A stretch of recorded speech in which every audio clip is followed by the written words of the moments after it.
लुलु mall में एक और खुलासा। प्लानिंग के तहत आए थे नमाज पढ़ने वाले। लखनऊ के नहीं रहने वाला कोई युवक दो अलग अलग बाइकों से आए थे नमाज पढ़ने। सीसीटीवी में कैद हुई तस्वीरें। आखिर क्या था उनका मकसद? किसने उनको भेजा था लुलु मॉल में? आखिर किसकी है साजिश? लखनऊ के लुलु मॉल में नमाज विवाद में बड़ा खुलासा हुआ है। नमाज पढ़ने वाले 8 लड़के पूरी प्लानिंग के साथ आए थे। फर्स्ट फ्लोर पर ही वो नमाज पढ़ना चाहते थे। चप्पल उतारी और जमीन पर बैठ गए, लेकिन गार्ड ने उन्हें टोक दिया। फिर वो 3rd फ्लोर पर जा पहुंचे और वहां कम भीड़ देखकर नमाज पढ़ ली। वो महज 1 मिनट 24 सेकंड ही नमाज पढ़ पाए थे कि उन्हें गार्ड ने रोक दिया। अब तक वीडियो बन चुका था जो वायरल हो गया। धर्मगुरुओं का कहना है कि नमाज का समय और दिशा दोनों गलत थी। सही दिशा पश्चिम और कम से कम 5 मिनट तक का समय जरूर लगता है। पुलिस ने लुलु मॉल में लगे सीसीटीवी से उन लोगों की मॉल में एंट्री से लेकर एग्जिट तक को ट्रेस किया है। मॉल से जुड़े सूत्रों का दावा है कि पुलिस उन लोगों तक पहुंच गई है। पहचान से जुड़ी कुछ और तफ्तीश पुलिस कर रही है। कंफर्म होते ही कभी भी उनकी गिरफ्तारी हो सकती है। अब मॉल की सुरक्षा भी बढ़ा दी गई है। करीब 1000 सीसीटीवी सादे कपड़ों में पीएसी के जवान मॉल में तैनात किए गए हैं। शनिवार को सुंदरकांड पढ़ने वाले दोनों युवकों को भी पुलिस ने गिरफ्तार कर लिया है। उन्हें 14 दिन की न्यायिक हिरासत में जेल भेज दिया गया है।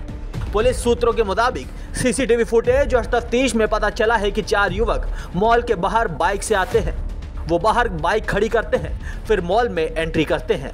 मॉल में 8 लोगों ने नमाज पढ़ी थी, यानी 4 लोग मॉल में ही उनसे मिले। सबसे पहले ग्राउंड फ्लोर पर नमाज पढ़ने के लिए चप्पल उतार कर बैठते हैं। जमीन पर बैठा देखकर गार्ड उन्हें टोकता है। वो वहां से उठकर सीढ़ियों से पहली फ्लोर पर पहुंचते हैं। पहली फ्लोर पर भीड़ देखकर वो दूसरी मंजिल तक पहुंचते हैं, फिर तीसरी मंजिल पर जा पहुंचते हैं। वहां भीड़ कम देखकर किनारे खाली जगह पर पहुंचते हैं। सभी वहां बैठकर नमाज पढ़ना शुरू कर देते हैं। करीब 1 मिनट 26 सेकंड ही नमाज पढ़ने की प्रक्रिया हो पाती है। उसी समय गार्ड उन्हें रोक देता है। इसी दौरान किसी ने इस पूरी घटनाक्रम का वीडियो बना लिया और उसे वायरल कर दिया। इसके बाद वो उठकर वहां से चले जाते हैं। पुलिस की अब तक की जो तफ्तीश है वो इस ओर इशारा कर रही है कि इन युवकों को नमाज पढ़ने का वीडियो वायरल करने का पहले से प्लान था, लेकिन उन्होंने ऐसा क्यों किया, इस सवाल का जवाब इनकी गिरफ्तारी के बाद ही मिल सकेगा। मामला सुर्खियों में होने के चलते अभी पुलिस अफसर इस पर कुछ भी बोलने को तैयार बिल्कुल भी नहीं है। सूत्रों के मुताबिक नमाज पढ़ने वाले युवक लखनऊ के बाहर के रहने वाले हैं। सीसीटीवी फुटेज के आधार पर उनको ट्रेस किया गया है। पकड़े जाने के बाद ये पुष्टि हो पाएगी फुटेज में जो युवक बाइक से दिखे हैं वो वही है या नहीं।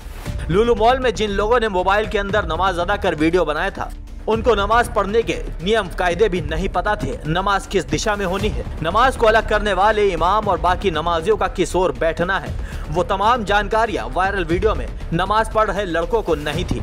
वायरल वीडियो देखने के बाद मुस्लिम धर्मगुरु मौलाना सुफियान निजामी का कहना है कि कोई भी नमाज कम से कम 4 से 5 मिनट में ही अदा की जा सकती है।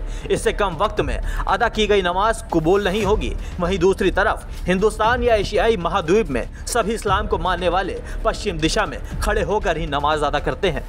लुलु मॉल में नमाज पढ़ने वाला वीडियो अब धीरे धीरे सच की तरफ बढ़ रहा है। आखिर नमाजियों का क्या था पूरा मकसद और उन्होंने लुलु मॉल को ही क्यों चुना? सवाल अब ये भी उठ रहा है कि आखिर किसके इशारे पर 8 युवक आए थे और अपना काम करके निकल लिए। क्या किसी साजिश के तहत लुलु मॉल को बदनाम किया जा रहा है क्योंकि लुलु मॉल खुलने से कई मॉल पर सन्नाटा पसरा हुआ है, या फिर वो उन विदेशी ताकतों का हिस्सा थे जो देश में नफरत की राजनीति फैला रहे हैं? ब्यूरो रिपोर्ट, द यूपी खबर।